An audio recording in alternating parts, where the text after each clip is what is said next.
let me introduce our speaker. The title is The Sons of God and the Antichrist.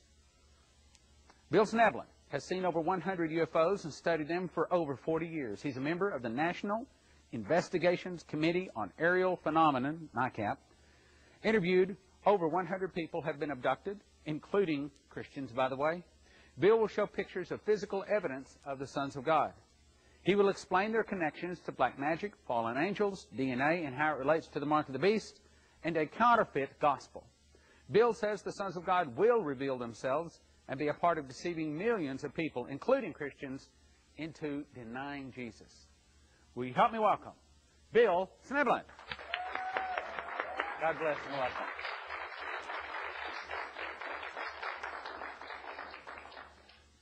welcome. Thank you. It's great to be here. Just one slight correction. I was a member of NICAP. I am no more involved in that. That was when I was a young person. But anyhow, I'm not even sure the organization is still out there. As we've already been told, the title of the talk is The Sons of God, in Hebrew, the B'nai Elohim, and the Antichrist. And we want to start out by just a little bit of a scripture verse. The place that we're dealing with tonight is, of course, a lot from Genesis chapter 6. And the core verse there is verse 2, where it says, the sons of God saw the daughters of men that they were fair, and they took them wives of all which they chose. So the question becomes, what are these sons of God, these B'nai Elohim? What does this passage mean? Because it's very controversial. We're going to get into that in a moment. But first of all, I just want to talk a little bit about my own background and everything with this. As Stan said, I've been an avid student of this stuff for over 40 years. And I've watched it grow from a very much of a fringy kind of thing, where only a handful of isolated kooks like me were involved in it, to where it's still somewhat marginalized. That's why I think there's resistance to receiving it in the church as a subject.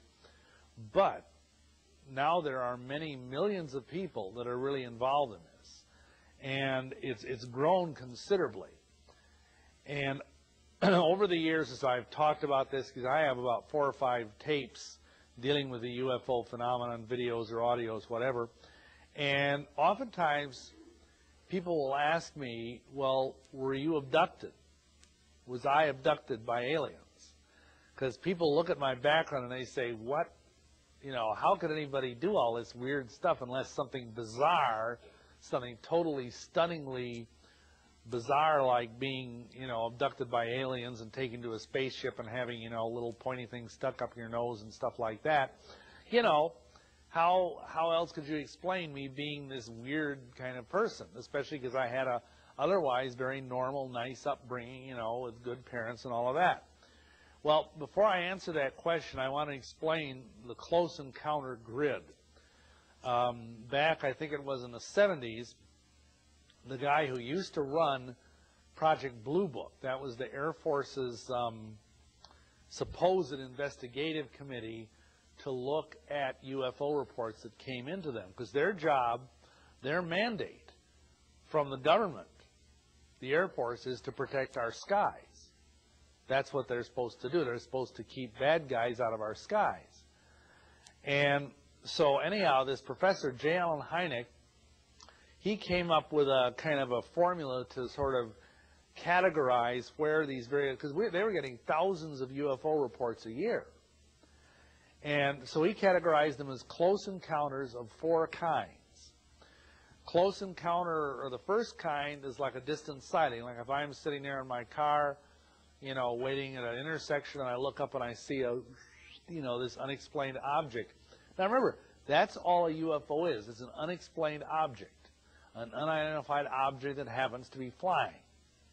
It does not have to be from the planet Venus. It does not have to be a spaceship. It might be. It could be any number of things. Until I know what it is a UFO. Maybe later on I find out, oh, that was a weather balloon that was going over. Or maybe it was marsh gas. You never know. So anyway, so that's the close encounter of the first kind. Close encounter of the second kind is when a UFO is sighted in the air and then subsequently somebody finds evidence on the ground. By that we mean things like, impressions in grass, burn marks, skid marks, or even maybe radiation, or anomalous levels of bioelectric energy, things like that, or even something like a crop circle. Okay. Close encounter of the third kind, of course, that's the thing that they made the movie about and everything, but that's when you have an actual encounter with a UFO occupant. Maybe, you're standing there and this UFO comes down out of the sky and this guy comes out and says, Klaatu Barada Nikto, and gets back in his ship and up he goes again. So that's a close encounter of the third kind. Then after a few years, they decided they needed a fourth one, and that's close encounter of a fourth kind, which is a very close encounter because you're usually kidnapped, taken aboard a spacecraft, supposedly, and have medical experiments done to you, and you don't get much closer than that, So I want to just, emphasize that. It also depends on the context. Something that might be considered a UFO in one generation might be considered something entirely different in another. Let me illustrate. If you know the origins of Mormonism, and what you see up there is a stained glass representation of supposedly how the Mormon church got started. Joseph Smith was, a young man in the days of what they call the Great Revival, where all of these preachers were going over the colonies and the early states of the Union preaching, and people were getting saved. There were revival meetings all over the place, so much so it was called the Burned Over District. Because it was like the revival fires had gone through so many times, it was like hardly anybody was left that hadn't been touched by them. And, he was being propositioned by Methodists and propositioned by Presbyterians, and he wanted to know what church to join. And he never read the Bible. He came from this shiftless, good-for-nothing family, where basically his parents were con artists and occultists, and he claims, according to the story, he never read the Bible in his life, and he was maybe 16 years old.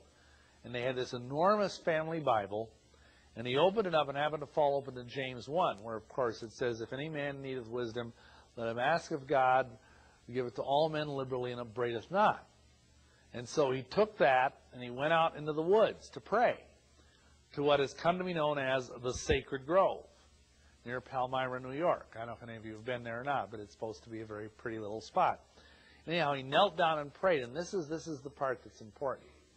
As he's praying, he says, all of a sudden, a beam of light came down from heaven. And it just was like this cylinder of light that encircled him. And he didn't know what was going on, and he continued to pray and ask, what church should I join? And then all of a sudden, he said he was enveloped with this darkness that was suffocating, that he felt he couldn't even live in it. It was like taking the air out of his very lungs. And he cried out for help, and at that moment the darkness dissipated, and he saw this pillar of light again, except in the middle of it were two glorious personages dressed entirely in white that glowed in the dark. And they looked exactly alike. And one gestured to the other and said, this is my beloved son, hear him. Now, I'm not going to tell you the rest of the story. If you want to find out about that, get my Mormon tape. They have a thing called What's Wrong with Mormonism here, a video. But the point is, that's how a whole, now 10 million member religion started. But if you look at that, and you look at it through the eyes of our modern scientific, technologically oriented worldview, you could just easily say, oh, there was a UFO up there, and they beamed somebody down, or two somebodies down, just like, the Star Trek Enterprise doohickey, and zip, there they are, and they're dressed in white, and they glow, just like space brothers do. And, there was even this kind of mysterious darkness and everything. It could just as easily be a UFO encounter as an encounter with a divine being. I personally don't think it was either one. Then we have the Fatima apparition. This is a thing that happened in 1917 where supposedly these three children in Portugal had seen this lady. And believe it or not, she came down out of the sky in a bubble of light, just like, Glinda, the Good Witch in The Wizard of Oz. And she was dressed entirely in white, except she had a blue sash on, and